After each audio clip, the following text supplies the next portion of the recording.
السلام علیکم ورحمۃ اللہ وبرکاتہ۔ حدیث کا سبق نمبر 55 50 پر 5 55، جس کا عنوان ہے کہ خدا کی بھلائی، خدا کا خیر کس کے ساتھ ہے۔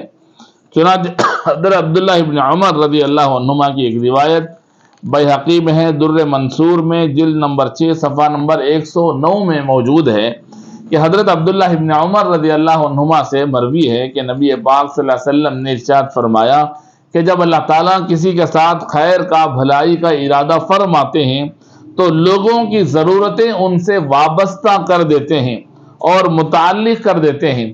اس کا مطلب علماء نے یہ لکھا کہ جو آدمی لوگوں کی ضرورتوں کو پورا کرتا ہے اسی کے پاس لوگ آتے ہیں اپنے مسائل لے کر۔ کتنے ہمارے شہر میں اور اطراف و اکناف میں کتنے ایسے اصحاب خیر ہیں کہ جن کے پاس لوگ جاتے ہیں اور کبھی خالی ہاتھ واپس نہیں آتے۔ اللہ تعالیٰ ان کو جزائے خیر دے، ان کی کمائی میں برکت دے۔ کتنے اصحاب خیر ہیں کہ قوم کے مسائل، قوم کے حالات، دینی اداروں کی خدمت، مساجد کی خدمت، مدارس کی خدمت، محتاجوں کی خدمت، ضرورت مندوں کی خدمت، بیواؤں اور یتیموں کی خدمت کرنے والے کئی اصحاب خیر خود ہمارے شہر وانم باڑی میں جانتا ہوں۔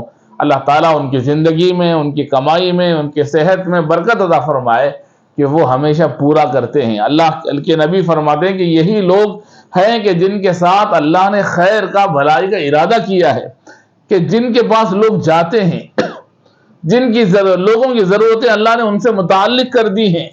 انہوں نے وقت طے کیا ہوا ہے لوگوں سے ملنے کے لیے، لوگ آتے ہیں، ضرورتیں ظاہر کرتے ہیں، ان کا مال لے کر جاتے ہیں، ان کی دعائیں ان لوگوں کے ساتھ ہیں، ضرورت مندوں کی دعائیں ان کے ساتھ ہیں، یتیموں کی دعائیں ان کے ساتھ ہیں، محتاجوں اور بیواؤں کی دعائیں ان کے ساتھ ہیں۔ نبی پاک صلی اللہ علیہ وسلم نے فرمایا کہ خدا کی بھلائی کس کے ساتھ ہے؟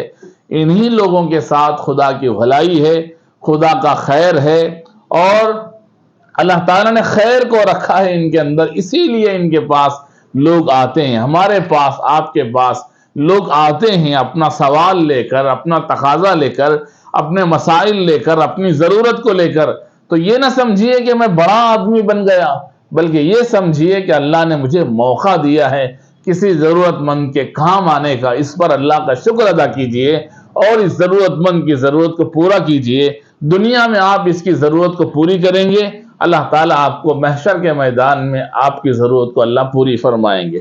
آج کے سبق کا خلاصہ یہی ہے کہ جو آدمی، جس کے پاس لوگ آتے ہیں ضرورت کو پورا کرنے کے لیے، سمجھو کہ وہ خوش نصیب ہے، اور اللہ کے خیر اور بھلائی کو اللہ تعالیٰ نے اس کے ساتھ وابستہ کر رکھا ہے۔ اللہ تعالیٰ ہمیں عمل کی توفیق عطا فرمائے۔ السلام علیکم ورحمۃ اللہ وبرکاتہ۔